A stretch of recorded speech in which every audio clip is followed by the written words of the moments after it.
जारन बहू। कमला एक बहुत स्वार्थी महिला है।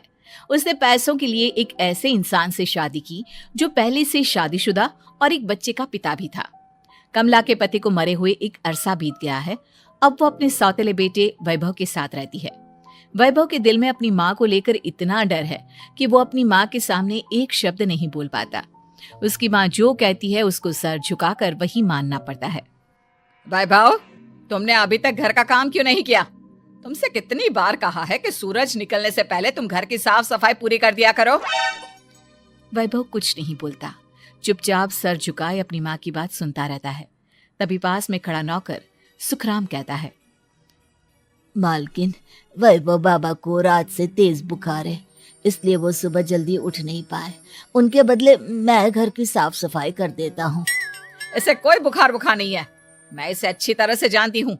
ये सब काम न करने के बहाने हैं। सुखराम काका, बोल दो इसे, सारे घर का काम यही करेगा। और इससे समय पर अपना काम पूरा नहीं किया तो इससे आज का खाना भी नहीं मिलेगा। मगर मालकिन, वैभव बाबा की सच में ही तबीयत खराब है, आप एक बार देख तो लीजिए। कमला बिना कुछ बोले वहां से चली गई और बेचारा वैभव तेज बुखार में भी काम करता रहा। कमला वैभव की शादी एक ऐसी लड़की से कराना चाहती थी जो अनपढ़ हो और कमला से इसी तरह डरे जिस तरह वैभव डरता है, ताकि वैभव की सारी जायदाद और धन दौलत उसकी मुट्ठी में रहे। लेकिन आज के जमाने में ऐसी लड़की मिलना मुश्किल है। कमला कार में यही सब कुछ सोचती जा रही थी कि तभी रास्ते में, अरे ड्राइवर, तुमने कार क्यों रोक दी? और ये इतना शोर कैसा? मैडम, आगे कुछ बंजारों का खेल चल रहा है, इसलिए भीड़ लगी है। मैं अभी भीड़ को साइड में करवाकर कार निकालता हूँ। ड्राइवर भीड़ को साइड करके कार निकालने की कोशिश करने लगा कि तभी कमला की नजर रस्सी पर चल रही एक फुलवा नाम की बंजारन पर पड़ी। क्यों ना मैं इस बंजारन की शादी वैभव से करा दूं? ये तो अनपढ़ लग रही है, मेरे पैरों तले दबकर भी रहेगी। मुझे अभी इसके माँ बाप से बात करनी होगी। ये सोचकर कमला ने उन बंजारों से बात की और उन्हें शाम को अपने घर बुलाया। फुलवा के माता पिता वहां उसे लेकर आ गए। उन्होंने इतना आलीशान घर पहले कभी नहीं देखा था। अच्छा हुआ आप लोग आ गए। देखिए, मुझे घुमा फिरा कर बात करने की आदत नहीं है, इसलिए सीधे सीधे मुद्दे पर आती हूँ। मुझे आपकी बेटी बहुत पसंद है। मैं अपने इकलौते बेटे की शादी आपकी बेटी फुलवा से कराना चाहती हूँ। इसके बदले में आप जो चाहो वो ले सकती हैं। तभी फुलवा की माँ कहती है, ये क्या कह रही है मैम साहब? कहीं आप हमारी गरीबी का मजाक तो नहीं उड़ा रही ना? आप मेरे बेटे से मिल लो। अगर आपको मेरा बेटा पसंद आता है तो मैं कल से ही शादी की तैयारी शुरू कर दूंगी।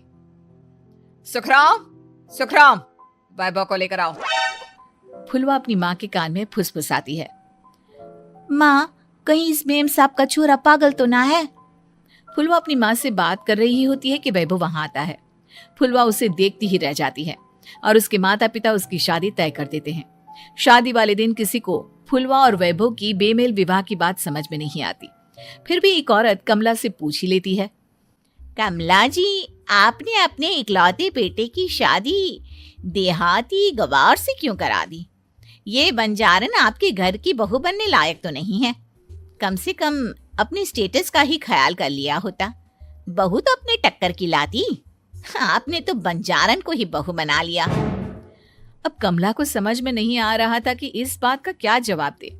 वो कुछ देर चुप रही और सोच समझ कर कहती है, बहन जी, आपको तो पता है आजकल के बच्चे किसी की बात कहाँ सुनते हैं।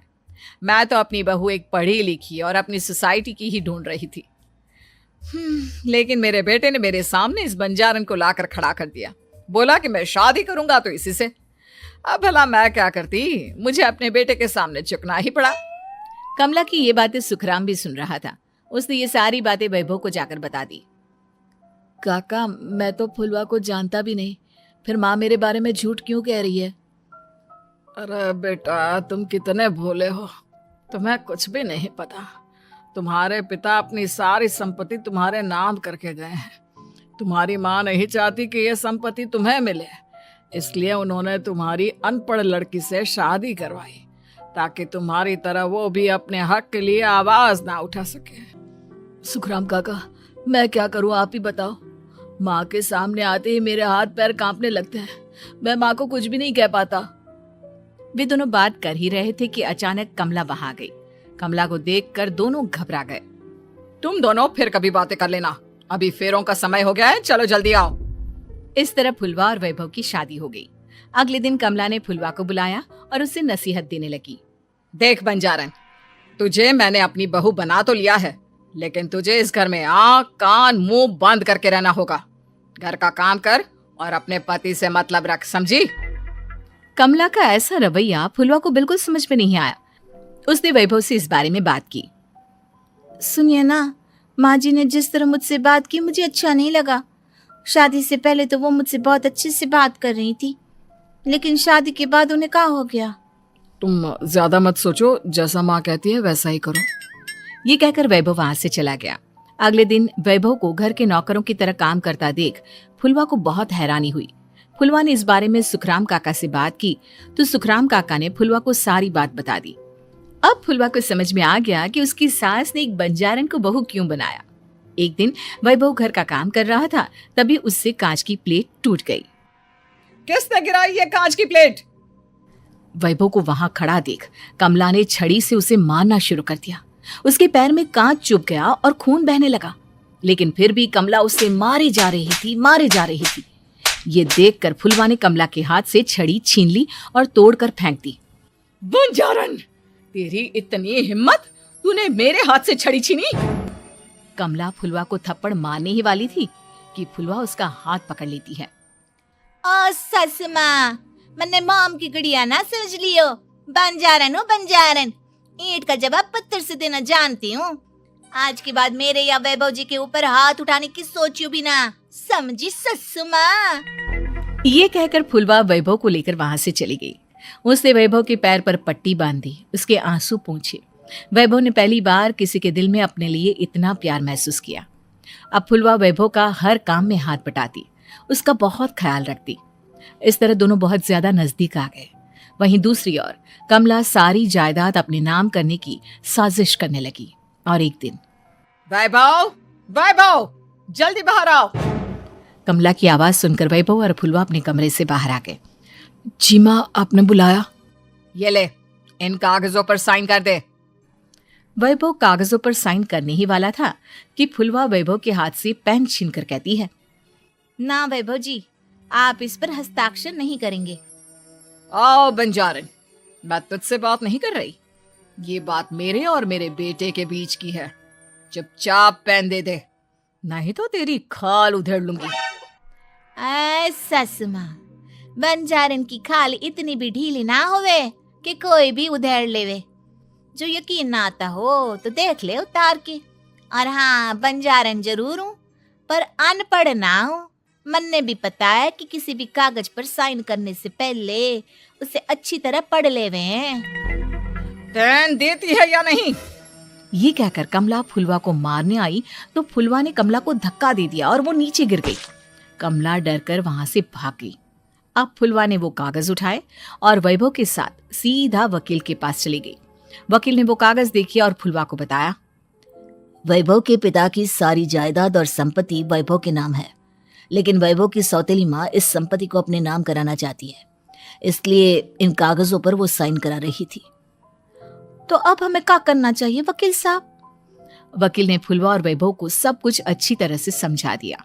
अब दोनों घर पर पुलिस को लेकर पहुंचे। कमला पुलिस को देखकर घबरा गई। पुलिस ने कहा, आपके नाम की कंप्लेंट हुई है, आपको हमारे साथ थाने चलना होगा। कंप्लेंट? कैसे कंप्लेंट? आप अपने सौतेले बेटे पर बहुत अत्याचार करती हो, धोखे से सारी जायदाद अपने नाम करा रही थी। अब नहीं इंस्पेक्टर साहब, जरूर ये मेरी बहू की कोई साजिश है, इसने गलत कंप्लेंट की है।